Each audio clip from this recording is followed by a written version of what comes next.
If you've come in person, you should have received a welcome packet and with an information card in it.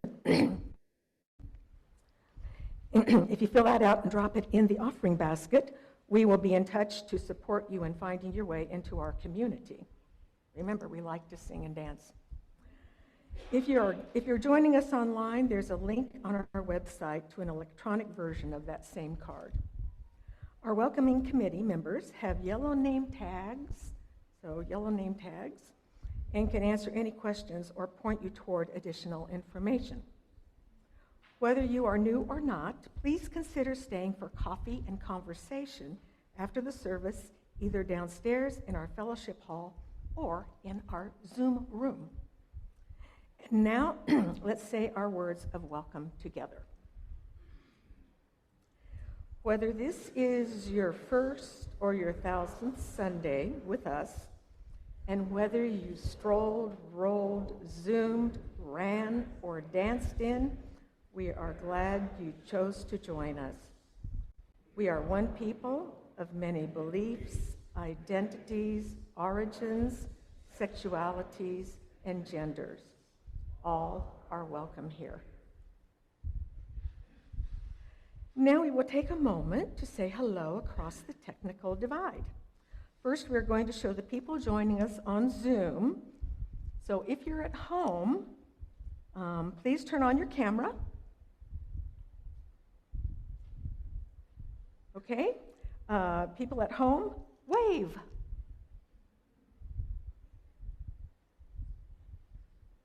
Now, people who are attending the service in our building, it's your turn to wave.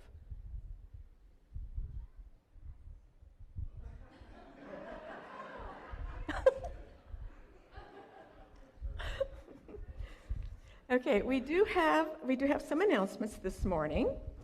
I'll just say first, there is a new to UU workshop and luncheon after the service this morning downstairs. So be sure and stay for that. You're new. And then I'd like to call up Pam Arbergren.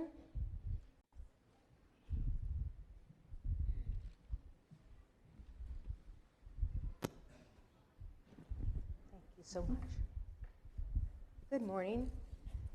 It's nice to see so many people here with us today. Isn't it the busiest time of year? Between graduations, final exams, Renaissance Fair, we have our service auction. And that's coming up pretty quick. May 17th, it's Friday night. We're going to be here. So what is the service auction? It is the largest fundraising event that we do for our church once a year.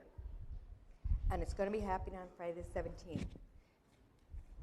I want to mention that the person who takes all their information about what you'd like to contribute and donate for silent auction, live auction, working, you need to talk to Judy Lalonde. And Judy Lalonde's out in Troy with us. I think she's on the air today.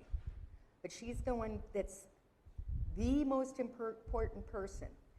I've been working as a chairman to pull all loose strings together, and I decided this time we're going to do something special. We already have delicious desserts.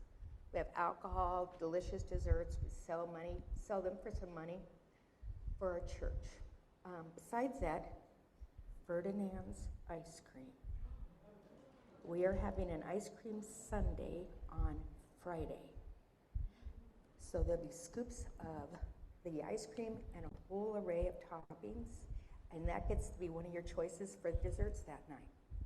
I also have an extra 3-gallon tub of chocolate Ferdinand's ice cream that's going to be in the auction. So did you write that in your calendar yet? May 17th. What are some of the other things that people have donated in the past? I've been to a patio summer barbecue. There have been bike rides on the trail. I went to a Cuban food dinner party on the back porch of Mary Jo's house, along with mushroom forays, how to prune your fruit trees, a night of games, seasonal fruit desserts delivered to your house, how to make an awesome gingerbread house at Christmas time. And last year, I bought a column in the Daily News from Ryan Ury. So he let me choose my topic. And if you saw the one that was in for Earth Day, a week before, that was the one that I inspired. But I know there's other people that have also made purchases during the auction for Reverend Elizabeth's sermons. Would you like to choose a sermon topic? You could do that. You have that power. Some people, like the De Temples, have given a how-to travel with the travel guides that they make a lot of international trips. How to travel through Paris, what to see in the English countryside. People that have this experience, I'm talking to you, other people want to know about that. You can offer yourself and the uniqueness of all the resources that you have for the auction. So that night, did I mention we have wine? Yeah, there's wine and beer too. There's going to be a little bit of music. There's going to be set up a silent auction, the live auction. You have to wait to see who our auctioneer is, because that's a surprise. But remember, this service auction won't be coming around again for 12 months. So that piece of our church budget that says $15,000 revenue from the service auction, that's our responsibility. So I'd like all of you to figure out some way that you can participate, especially with the idea of having a gathering where people can come over. Maybe you go out to the theater in Spokane together as a group, and somebody's offered to be the guide up there. And I know that Joel has done whitewater rafting. I think Margaret Debble's done that as well. What? Oh, this is... Oh. Well, I'm only on page 2. So did you get the message? Service auction.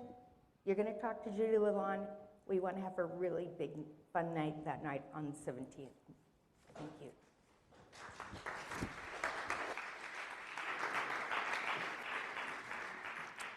Jim Frenzel.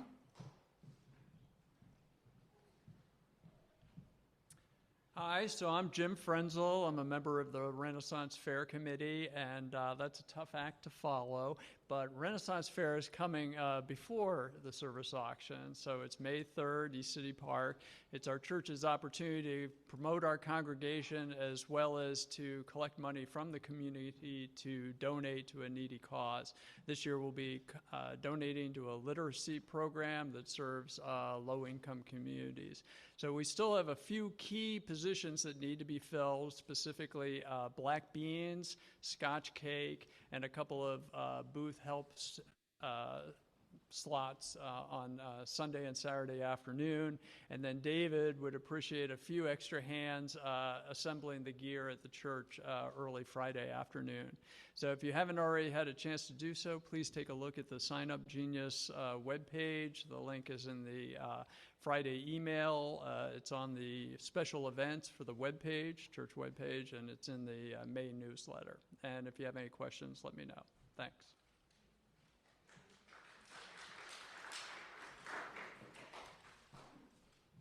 Yes, that's it. Okay. Here end the announcements. We preface our service by acknowledging our church was built on the ancestral homelands of the Nimipu, called Nez Perce by the French-speaking traders, the Palouse, and the Chichums, called the Coeur d'Alene.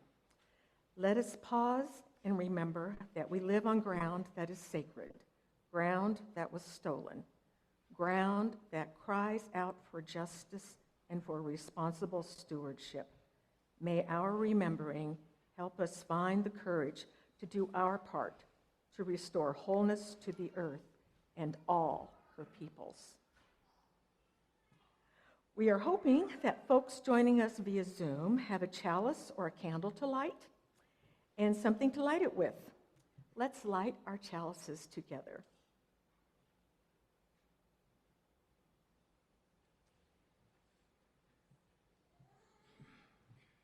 In the light of truth and the warmth of love, we gather to seek and seek to share.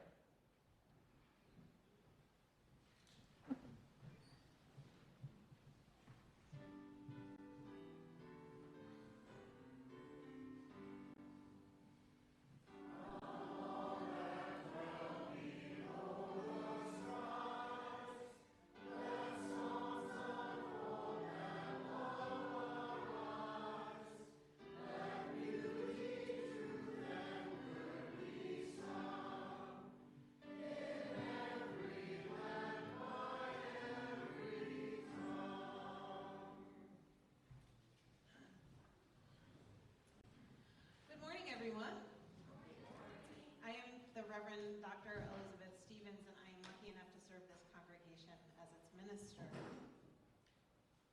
Poet T.S. Eliot wrote, "April is the cruelest month," in his poem, The Wasteland. Now, I love spring. I love looking for each species of wildflower and garden flower as it starts to bloom. I love getting my hands in the dirt.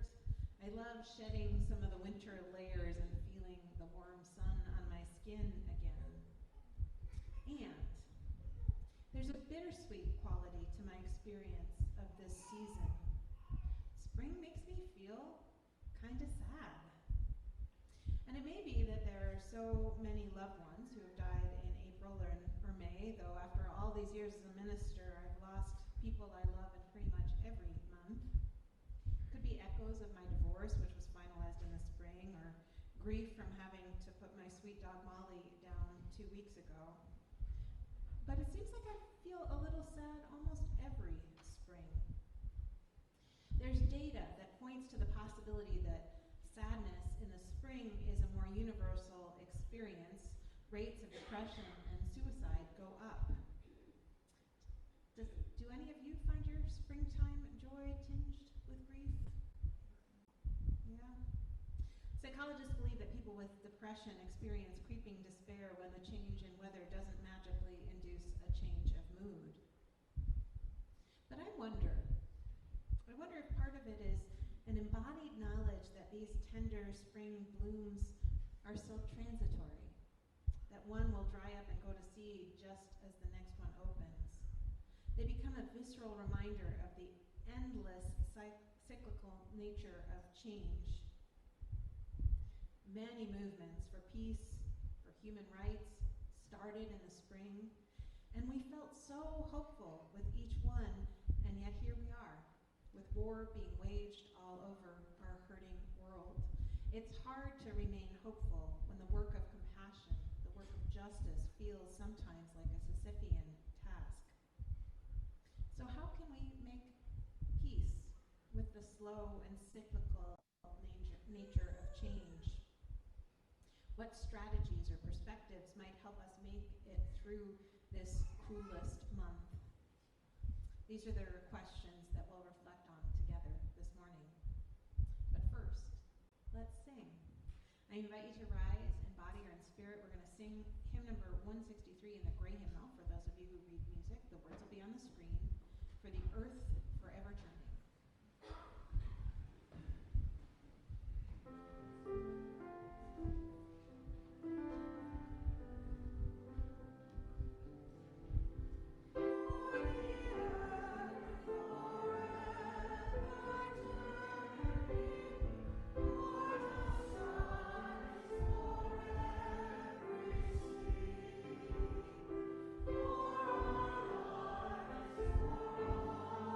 Rejoice.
Now, let's take a moment to engage in the practice of generosity together. For those of you able to make a financial contribution, the logistics are on your screen. We typically give away all of the cash from our Sunday offering to local charities whose missions align with our values, a program called Month of Sundays. This month, the recipients are our local area food banks, which are experiencing increased demand due to the rapidly increasing cost of food and other necessities. Our donations will be divided among the Moscow Food Bank at St. Mary's Catholic Church, Westside Food Pantry at Inland Oasis, and the Food Bank at Community Action Center in Pullman. To donate, please indicate Month of Sundays on your check or from the online drop-down menu. In the spirit of love and for the continuing work of this church, we will now take some time to practice generosity together.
That we'll share joys and sorrows from our personal lives in just a moment. I wanted to return to the practice of lighting a candle of broader concern. The world can be a scary and heartbreaking place, especially in these times. Our worries about national and international events can weigh us down, so what I'd invite you to do is to just cup your hands and close your eyes. Comfortable doing that. And imagine whatever is weighing you down, settling into your hands. Hold the weight gently, lightly. Breathe in the anger, the pain, or the sorrow. Breathe out love. Breathe out peace.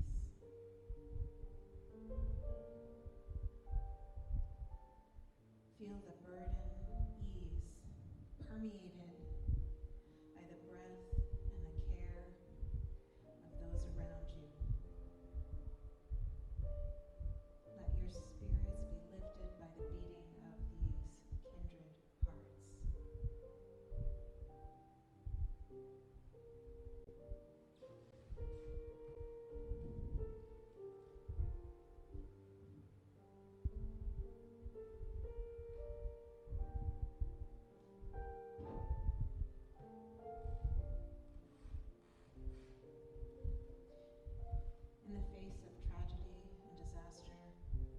choose to affirm the sacredness of life. In the face of violence, we recommit to the work of creating peace. Amen. And blessed be. And now I'll invite Rodney Fry forward to lead the lighting of candles of joy and sorrow.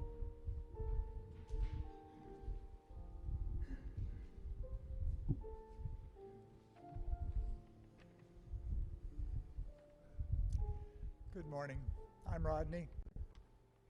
It's an honor to be here.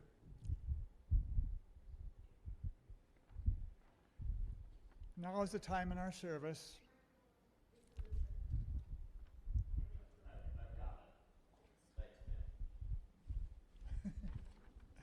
Now is the time in our service when we lift up our joys and sorrows. The sharing of joys and sorrows is a sacred ritual in our community, a time to briefly acknowledge truly significant life events, either by submitting them in advance, typing them in the chat, or coming forward and sharing in person. So go ahead and get comfortable. Take a few deep breaths and check in with your heart. Sorrow comes into every life. Each of us suffers losses and setbacks. Each of us struggles. And each of us sometimes knows defeat. Together we create a circle of compassion, wide enough to hold all the sorrow in our heart, all the pain in our lives. If you have a sorrow to share, I invite you to come forward now and form a line. Please keep it to a sentence or two.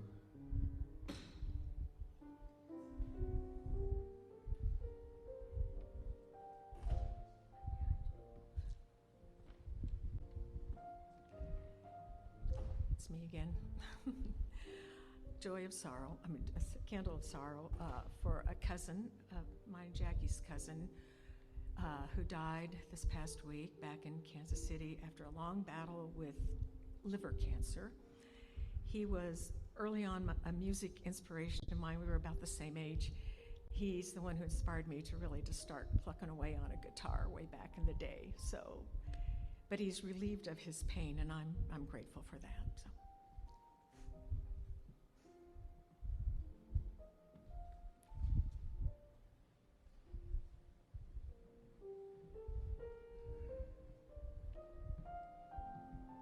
Hi, I'm Rebecca Rod, and I am my wife, and my sister Jennifer Rod are members here for a long time.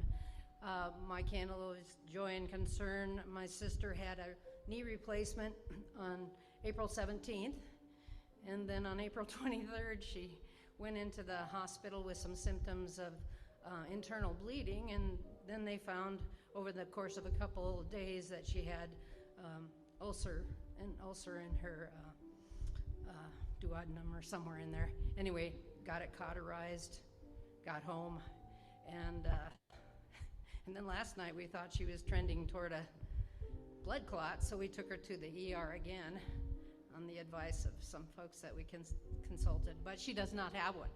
So it's been kind of a road here for the time, that we've spent dealing with these different health concerns, but the joy is, that, my gosh, my wife, Teresa, and I have been tag teaming it. Lots of you, some of you have come over and visited and brought soup and certainly listened to a lot of this and helped us out. And she is trending toward the men now, we hope. And Jenny, if you're watching, hi, we all love you.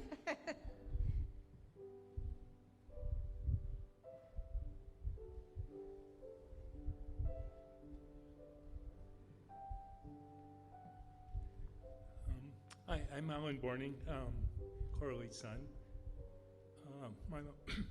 My mom had a wonderful 105th birthday here in February, and visiting her again, and she's fading. End of a very long life.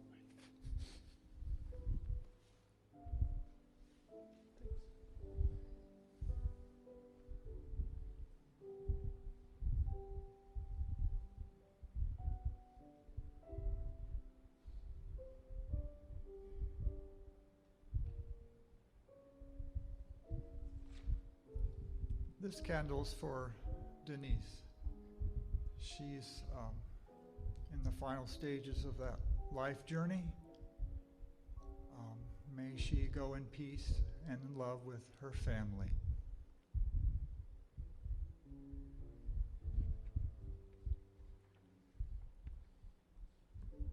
Joy too comes into every life. Hearts are made to love. This world and the people in it are unbearably beautiful. Together, we create a circle of celebration deep enough to hold all the joy in our lives. If you have a joy to share, I invite you to come forward now and form a line here. Please keep it to a sentence or two.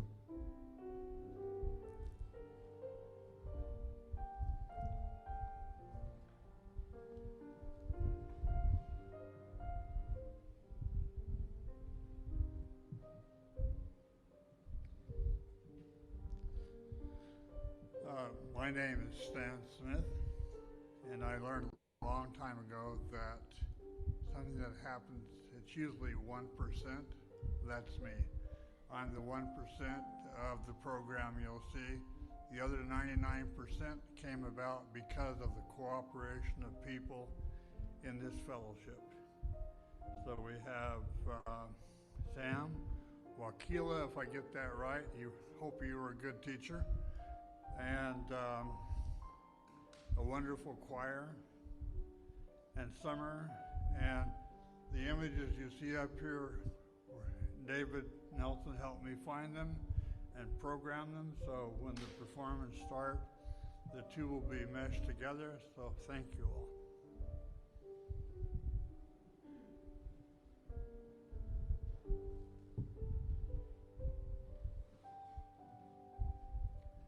Hello, my name is Caden. I don't usually come up here to share, but I figured now would be a good time. Since birth, I had a benign tumor on my head, and I got it looked at and removed just to find out that recently it is benign and okay. So there was cause for concern there for a second because it was causing pain and bleeding, but good news is I am okay.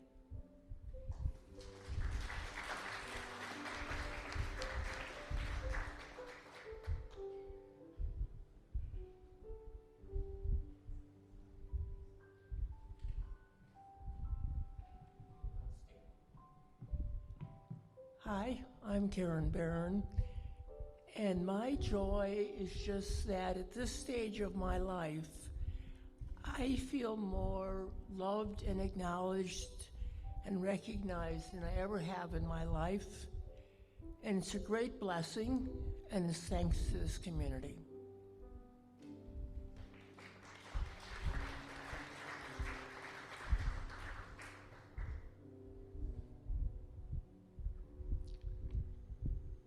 Every life, every heart, every one of us, at any moment, is filled with joys and sorrows, with hopes and dreams and concerns.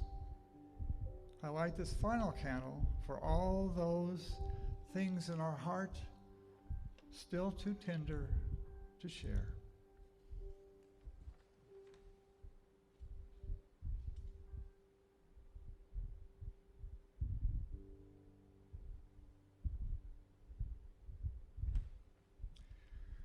Life, however fragile, is a gift, and we in this community of memory, caring, and love celebrate this gift today on all days. Amen, and blessed be.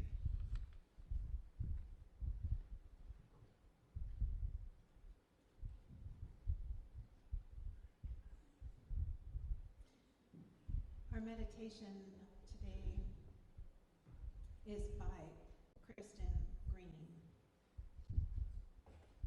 I've adapted it slightly. Spirit of love and truth, help us to feel you in our breathing in and breathing out. Quiet our minds, even if only for a moment. Still our bodies, even if only for a moment. Soothe our souls. When uncertainty pervades, give us rest from worry. When fear rises, give us peace. When pain surfaces, give us a balm. Remind us of the cycles of life so that we might turn toward the dawn, the thaw, the rebirth of spring with new hope. Ignite that hope so it might burn brighter than our fears.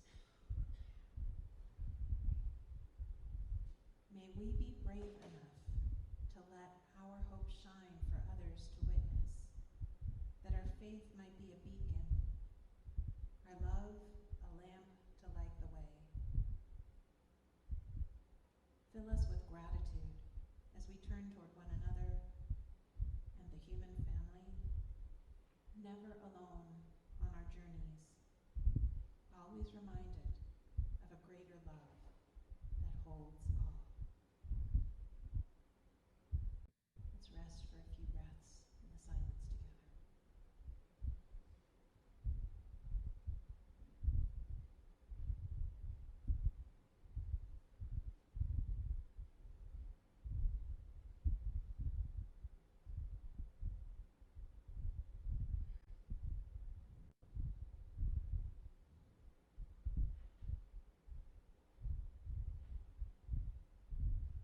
Blessed be.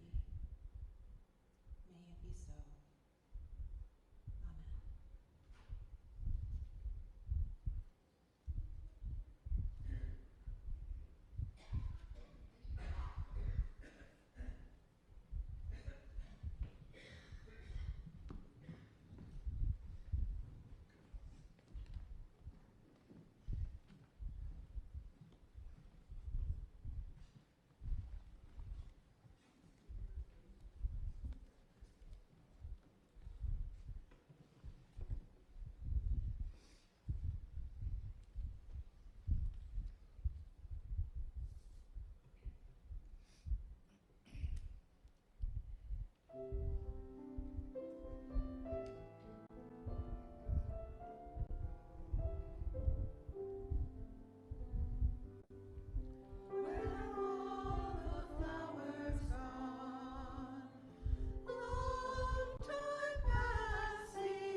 Sleep and see.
is by the poet James Baldwin.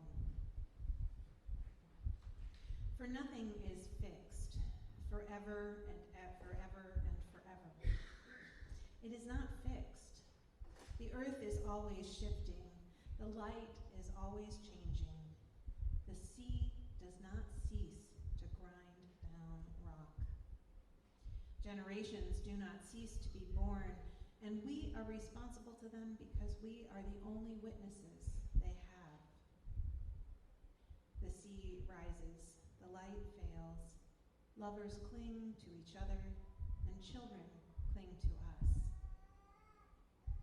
The moment we cease to hold each other, the moment we break faith with one another, the sea engulfs us, and the light goes out. They say hope springs eternal, but does it? Let's be real for a minute. I think we all have times when we find hope is hard to find. There are moments when despair for the world grows in us and sometimes even overwhelms us. Some days we just want to stay in bed, pull the covers over our heads, and give up. Our spring of hope, it comes up dry sometimes. For all of us, some of the time, and for some of us, a lot of the time. The world's brokenness feels like too much to bear. James Baldwin writes, "For nothing is fixed forever and forever and forever." And he means nothing is permanent, everything is transient. But the word he chose has that other meaning.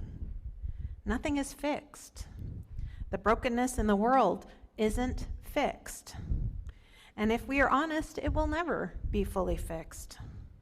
As much as I choose to believe that the day will come when everyone the world over will be able to live in peace and freedom, in harmony with the natural world, I can acknowledge that as a choice that I make because it helps me stay out of the slough of despond. It's not really based in fact or evidence. Because see, people are always going to be people. There's a reason that attempts at creating utopian communities always fail. You know, there are several attempts in our own spiritual, by our own spiritual ancestors. For example, Hopedale, a utopian community founded by Universalist Aidan Ballou on the principles of equality, virtue, and socialism. It lasted 14 years, from 1843 to 1857. Brook Farm, founded by Transcendentalist Unitarians, including Nathaniel Hawthorne, lasted only 6, from 1841 to 1847. And in both cases, money proved to be the root of their downfall. Though we are unlikely to ever arrive imagining and envisioning utopia, it helps keep us moving in the right direction, and perhaps this is their purpose, the purpose of utopian visions. Maybe the point isn't to actually build a perfect world, but to learn to survive and thrive in this one, if we're lucky, growing a little kinder along the way. Given that nothing is ever going to be fixed, stationary and stable, and nothing is ever going to be fixed, made whole and perfect, how do we keep going? What do we do when our spring of hope is dry as a bone? Baldwin offers us some clues, writing, "The sea does not cease to grind down rock. The forces of erosion are painfully slow, but they are also inexorable. When we're in the midst of our Sisyphean tasks, pushing the boulder up the hillside, we can lose track of how far we have come." Let me lift up 3 quick examples: the women's movement, the environmental movement, and the civil rights movement. The first women's rights convention was held in Seneca Falls in 1848. That's only 176 years ago, which, if you think about it, isn't really that long. The 19th Amendment was ratified in 1920, just over a century ago. States afforded women the right to own property in 1900. States were required to allow married women access to contraception after Griswold versus Connecticut in 1965, and unmarried women after Carey versus Population Services in 1978. So within the lifetime of many of the folks in this room, we've gotten rid of the laws that limit access to contraception. That's progress. It is so easy to feel frustrated and despairing after Dobbs overturned Roe v. Wade. But let's remember how far we've come. And let's remember, too, that we women have money and power and the right to vote. And we have those things because those that came before fought for them, just as we will fight for those who come after us. Our ancestors didn't always win, but they kept pushing, and so will we. Or we could think about the environment. Did anyone see the article that just came out in USA Today about the changes we've seen since the advent of Earth Day in 1970? USA Today, mainstream publication. The title was, "For Earth Day 2024, experts are spreading optimism, not doom." Nice change. The article lifts up climate-friendly advances such as wind and solar being the cheapest electricity on the planet, heat pumps coming up in almost every heating and cooling discussion, and electric cars going mainstream. It also points to a recent announcement that the Biden administration has approved $7 billion in grants to provide solar power to over 900,000 homes in low-income communities. That's something to celebrate. Climate scientist Katherine Hayhoe is quoted as saying, "It's like climbing the world's tallest mountain. You walk and climb, and the top seems like it's never getting closer, but when you turn around, you realize how far you've come." 162 years ago, it was legal in this country for people to own other people and to treat them inhumanely, torturing and buying and selling. Then came the Emancipation Proclamation. 2 steps forward. Jim Crow laws, 1 step back. The Civil Rights Movement, 2 steps forward. The war on drugs, 1 step back. Now we have Black Lives Matter and pushback in the form of anti-wokeness and the defunding of diversity and equity programming in education. But the 2 steps forward make a difference, and we're going to keep pushing forward even in the face of resistance. Just as the sea keeps grinding down the rock, compassion and love, the ideal of equity, these things keep grinding against the forces of white supremacy culture in our hearts, in our institutions, and in our world. Progress may be slow, may be cyclical, but it is also inexorable. So given these circumstances, there may be times when hope doesn't seem to be entirely rational, but I would argue that it is always defensible. Hope lives in uncertainty. In Hope in the Dark, Untold History's Wild Possibilities, Rebecca Solnit writes, "Hope locates itself in the premises that we don't know what will happen, and that in the spaciousness of uncertainty is room to act." When you recognize uncertainty, you recognize that you may be able to influence the outcomes, you alone, or you in concert with a few dozen or several million others. While there's ample evidence to support the theory that every advance is met by backlash and backsliding, there's also ample evidence that progress happens anyway. And honestly, we don't get to know how the story ends. We might as well assume a happy ending. Hope lives in grit, in the ability to get up each day and do the best we can. Barbara Kingsolver writes, "The hardest part will be to convince yourself of the possibilities and hang on. If you run out of hope at the end of the day, to rise in the morning and put it on again with your shoes.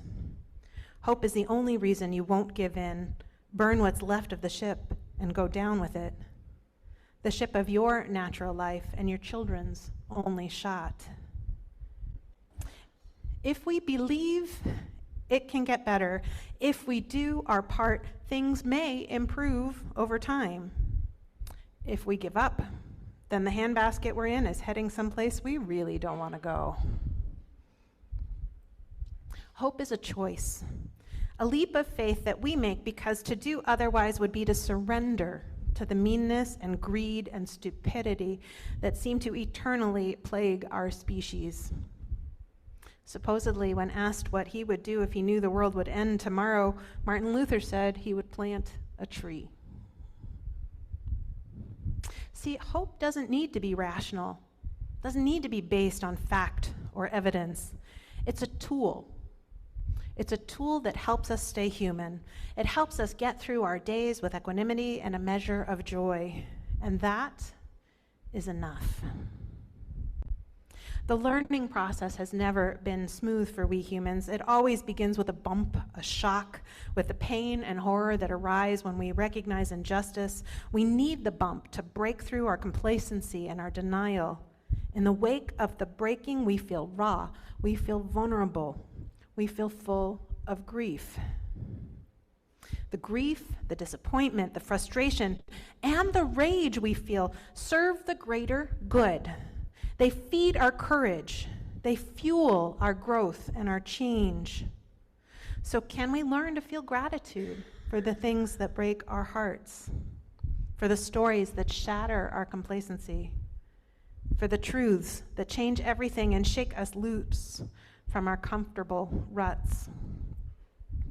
Václav Havel writes, hope in that deep and powerful sense is not the same as joy that things are going well, or a willingness to invest in enterprises that are obviously headed for easy success, but rather an ability to work for something because it is good, not just because it stands a chance to succeed.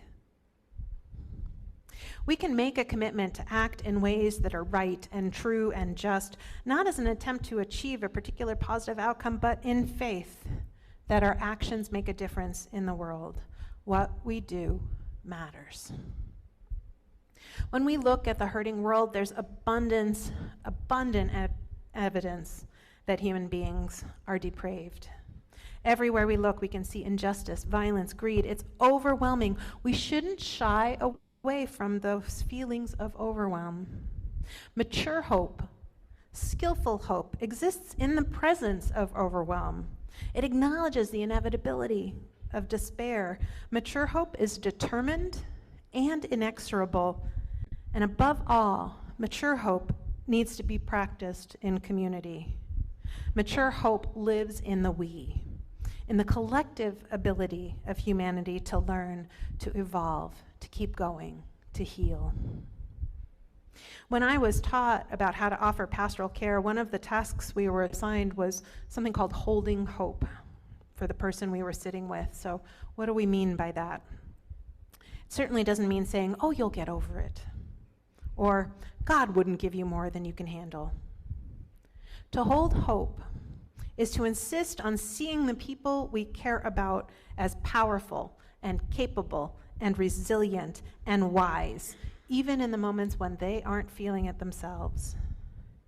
Each of us has what we need to solve the problems that are in front of us, even in the moments when we can't hear the still small voice. But we all forget sometimes, and we need someone to remind us. In those moments when we say in words or in sighs, I'm not sure I can bear it, we need someone to come alongside and tell us, my dear, you are bearing it. Right here and right now. And what's more, from here on, you don't need to bear it alone. At the close of James Baldwin's piece, he leaves us with these words: the moment we cease to hold each other, the moment we break faith with one another, the sea engulfs us and the light goes out. There's a rhythm to it. Sometimes the spring of our hope runs dry, but sometimes it overflows. In community, we can rest assured that we won't all come up dry on the same day, which means that as long as we're willing to share that cool, clear water, no one needs to die of thirst. We can all keep moving. Some days we rest. Some days we advance. Some days we take a step back. Some days we need to be picked up and carried. Some days we have the strength to carry others. In the end, it doesn't matter that we're unlikely to arrive at some utopian destination because our journey together has integrity and power. It makes a real difference in the world. We make the choice to hope, to keep inching toward that vision because that is just who we are.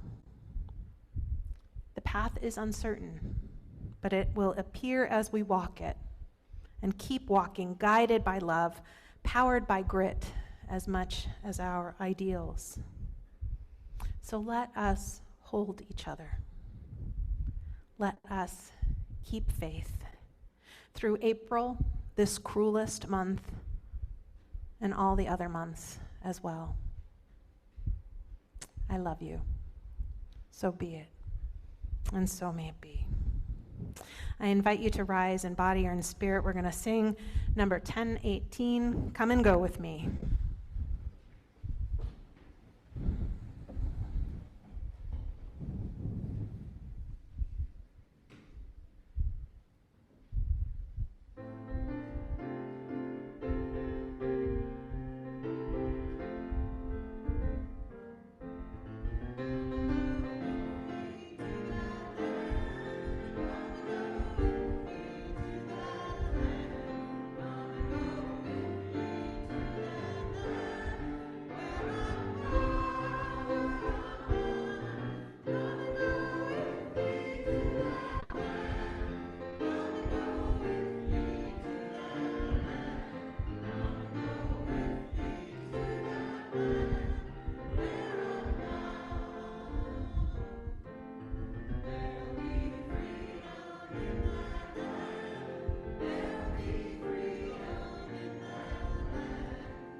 That's a good one, huh? So you can sit down if you want. I do have a closing reading, and I want to warn you. So this is Hope is Not a Bird, Emily. It's a Sewer Rat by Caitlin Seda. And it has a couple of swear words in it. I thought about changing them, but that feels like painting over someone else's art. And I thought about choosing a different reading, but darn it, this one's just perfect. So I hope I don't offend anyone's delicate sensibilities. Hope is not the thing with feathers that comes home to roost when you need it most. Hope is an ugly thing with teeth and claws and patchy fur that's seen some shit. It's what thrives in the discards and survives in the ugliest parts of our world, able to find a way to go on when nothing else can even find a way in. It's the gritty, nasty little carrier of such diseases as optimism, persistence, perseverance, and joy. Transmissible as it drags its tail across your path and bites you in the ass. Hope is not some delicate, beautiful bird, Emily.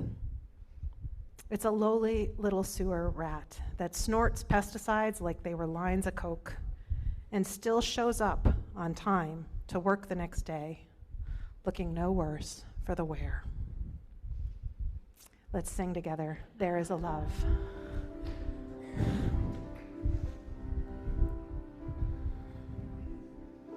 There is a love,